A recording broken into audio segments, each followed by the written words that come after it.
Tenin'aina, fandarana famakiana tenin'Andriamanitra. Arahinao eto amin'ny Akiradio isan'andro amin'ny 12 ora sasany atoandro. Parole de vie, lecture de la Bible, tous les jours sur Akiradio à 12h30. Wort des Lebens, jeden Tag eine biblische Lektüre um 12:30 Uhr im Akiradio. Iarahanao amin'ny rahavavy aina. Tenin'aina, teny mahavelona.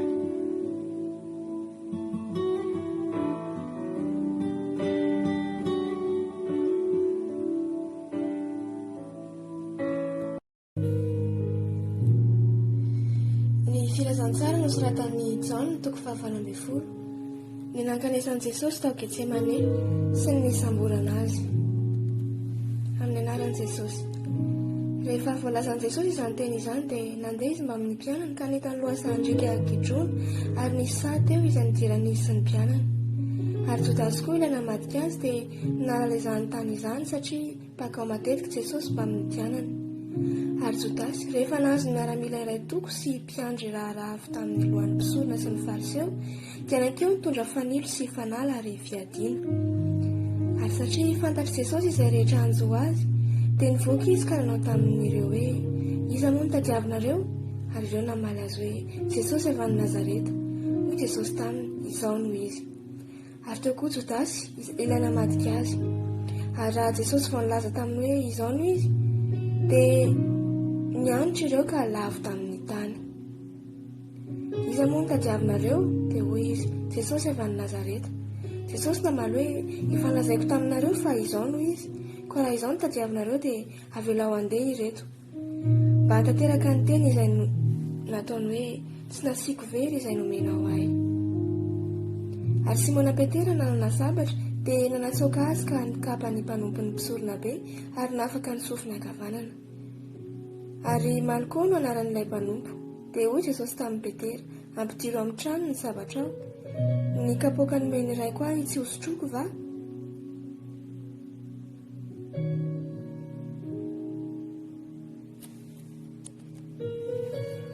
Ny nitsaranan Jesosy teo anatrehan'ny Anasy sy Kaiafa sy ny nandavan'ny Petera azy mitelo.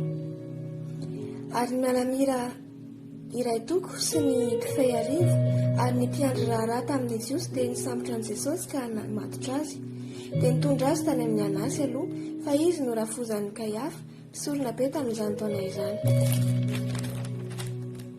Ary Kaiafa no olana nanome saina an'i Jiosy fa mahatsara raha maty ny olana anankiray hamonjy ny firenena.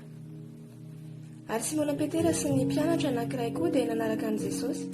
Ary fantatry ny mpisorona be izany mpianatra izany, dia niara-nihitra tamin'i Jesosy ho ao an-tikanjany trano mpisorona be izy. Fa Petera nijanona teo ara-trano teo am-bavahady. Dia nivoaka ilay mpianatra anankiray izay fantatry ny mpisorona be ka niteny tamin'ny mpiandry vavahady dia nitondra ny Petera niditra. Ary hoy ankizivavy mpiandry vavahady tamin'ny Petera, moa ianao mba anisan'ny mpianatra io lehilahy io? Hoy izy, tsia. Ary ny mpanompo sy ny mpiandry raharaha nanome lafiny narina ka nijanona namindro teo, fa nangatsiaka ny andro ary Petera koa mba nijanona niary namindro taminy. Ary misorona be nanadina an'i Jesosy sy ny amin'ny mpianany sy ny fampianarany. Jesosy namaly azy hoe, izao no teny niariary tamin'izao tontolo izao, izao na mpianatra mandrakariva tao amin'ny sinagoga sy ny kianjan'ny tempoly izay angonan'ny Jiosy rehetra, ary tsy nisy nilazaiko tao amin'ny takona. Koa nahoana no manontany ahy ianareo? Ireo ny ainy no anontany izay nilazaiko taminy, fa ireo no mahalala izay nilazaiko. Ary rehefa nilaza izany teny izany izy, ny mpiandry raharaha anankiray izay nitsangana teo dia namely tahamaina an'i Jesosy ka nanao hoe, izany va ny famalina ny mpisorona be? Jesosy namaly azy hoe, raha niteny ratsy aho, ambarao izay ratsy, fa raha tsara ihany koa, nahoana dia mamely ahy ianao? Ary dia nasiany Anasy nentina tamin'ny fatorana ho any amin'ny Kaiafa mpisorona be izy. Ary Simona Petera nijanona namindro, dia nisy nilaza taminy hoe, moa ianao koa mba anisan'ny mpianany? Fa izy nandahaka nanao hoe, tsia. Hoy ny anankiray tamin'ny mpanompon'ny mpisorona be avan'ilay nokapain'ny Petera ny sofiny, tsy efa hitako tao anaty sava ianao? Dia nandahy indray Petera ary niaraka tamin'izay dia nisy akonaneno.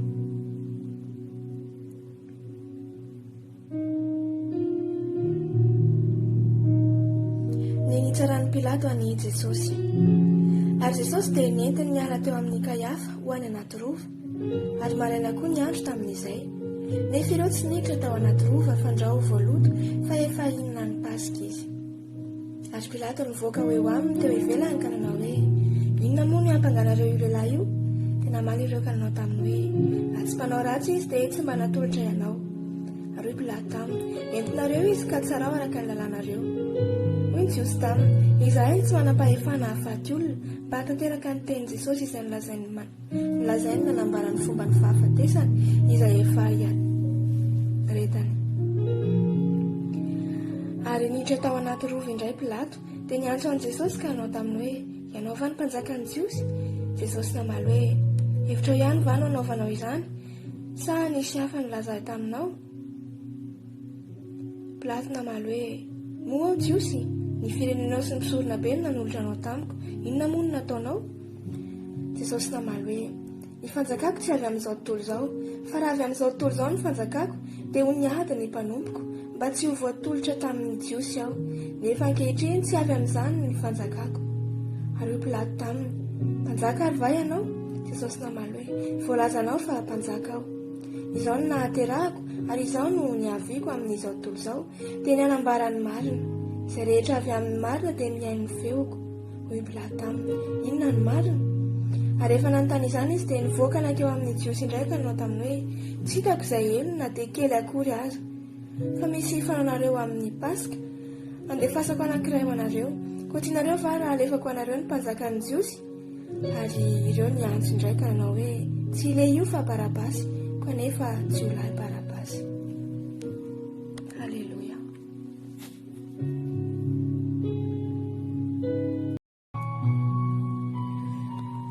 L'Évangile selon Jean, chapitre 18. Arrestation de Jésus. Au nom de Jésus. Lorsqu'il eut dit ces choses, Jésus alla avec ses disciples de l'autre côté du torrent de Cédron, où se trouvait un jardin, dans lequel il entra, lui et ses disciples. Judas, qui le livrait, connaissait ce lieu parce que Jésus et ses disciples s'y étaient souvent réunis. Judas donc, ayant pris la cohorte et des huissiers qu'envoyèrent les principaux sacrificateurs et les pharisiens, vint là avec des lanternes, des flambeaux et des armes. Jésus, sachant tout ce qui devait lui arriver, s'avança et leur dit, « Qui cherchez-vous » Ils lui répondirent, « Jésus de Nazareth. » Jésus leur dit, « C'est moi. » Et Judas, qui le livrait, était avec eux. Lorsque Jésus leur eut dit, « C'est moi », ils reculèrent et tombèrent par terre. Il leur demanda de nouveau, « Qui cherchez-vous » Et ils dirent, « Jésus de Nazareth. » Jésus répondit, « Je vous ai dit que c'est moi. Si donc c'est moi que vous cherchez, laissez aller ceci. » Il dit cela, afin que s'accomplisse la parole qu'il avait dite, « Je n'ai perdu aucun de ceux que tu m'as donnés. » Simon-Pierre, qui avait une épée, la tira, frappa le serviteur du souverain sacrificateur et lui coupa l'oreille droite. Ce serviteur s'appelait Malchus. Jésus dit à Pierre, « Remets ton épée dans le fourreau. Ne boirai-je pas la coupe que le Père m'a donnée à boire ?»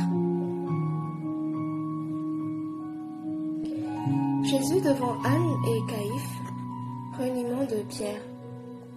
La cohorte, le tribun et les huissiers des Juifs se saisirent alors de Jésus et le lièrent. Ils l'emmenèrent d'abord chez Anne, car il était le beau-père de Caïphe, qui était souverain sacrificateur cette année-là.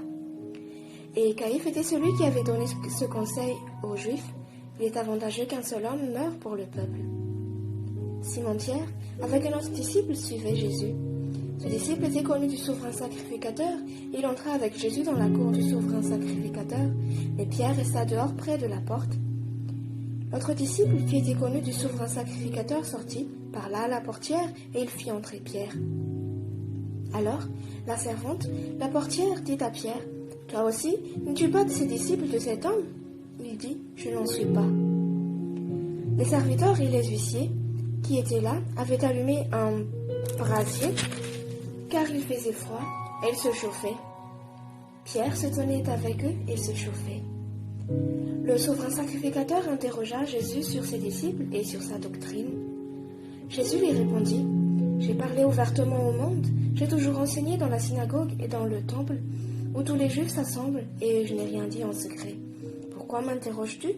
Interroge sur ce que je leur ai dit ceux qui m'ont entendu. Voici, ceux-là savent ce que j'ai dit. » À ces mots, un des huissiers qui se trouvait là donna un soufflet à Jésus en disant « Est-ce ainsi que tu réponds au souverain sacrificateur ?»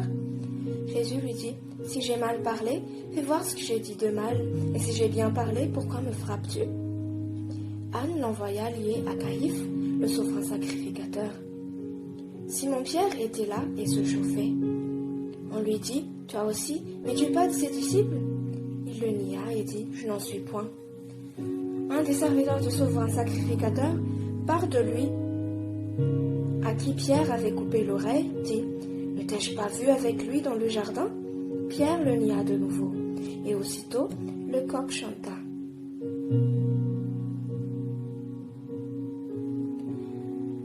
Jésus devant Pilate, gouverneur romain.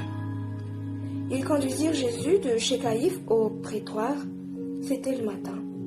Ils n'entrèrent point eux-mêmes dans le prétoire afin de ne pas se souiller et de pouvoir manger la Pâque. Pilate sortit donc pour aller à eux et il dit « Quelle accusation portez-vous contre cet homme ?» Ils lui répondirent « Si ce n'était pas un malfaiteur, nous ne te l'aurions pas livré. » Sur quoi Pilate leur dit « Prenez-le vous-même et jugez-le selon votre loi. » Les Juifs lui dirent « Il ne nous est pas permis de mettre personne à mort. » C'était ainsi que s'accomplit la parole que Jésus avait dite lorsqu'il indiqua de quelle mort il devait mourir. Pilate rentra dans le prétoire, appela Jésus et lui dit « Es-tu le roi des Juifs ?» Jésus répondit « Est-ce toi-même que tu dis cela, ou d'autres te l'ont dit de moi ?» Pilate répondit « Moi, suis-je juif ? Ta nation et les principaux sacrificateurs t'ont livré à moi. Qu'as-tu fait ?» « Mon royaume n'est pas de ce monde, répondit Jésus. Si mon royaume était de ce monde, mes serviteurs auraient combattu pour moi, afin que je ne fusse pas livré aux Juifs. Mais maintenant, mon royaume n'est point d'ici-bas. Pilate lui dit, « Tu es donc roi ?» Jésus répondit, « Tu le dis, je le suis. Je suis né et je suis venu dans ce monde pour rendre témoignage à la vérité. Quiconque est de la vérité écoute ma voix. » Pilate lui dit, « Qu'est-ce que la vérité ?» Après avoir dit cela, il sortit de nouveau pour aller vers les Juifs, et il leur dit, « Je ne trouve aucun crime en lui. Mais comme c'est parmi vous une coutume que je vous relâche quelqu'un à la fête de Pâques, voulez-vous que je vous relâche le roi des Juifs ?» Alors, de nouveau, tous s'écrièrent, « Non pas lui, mais Barabbas. » Or, Barabbas était un brigand. Alléluia.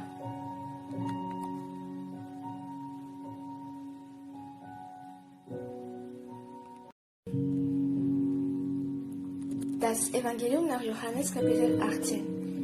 Im Namen Jesus. Da Jesus solches geredet hatte, ging er hinaus mit seinen Jüngern über den Bach Kidron.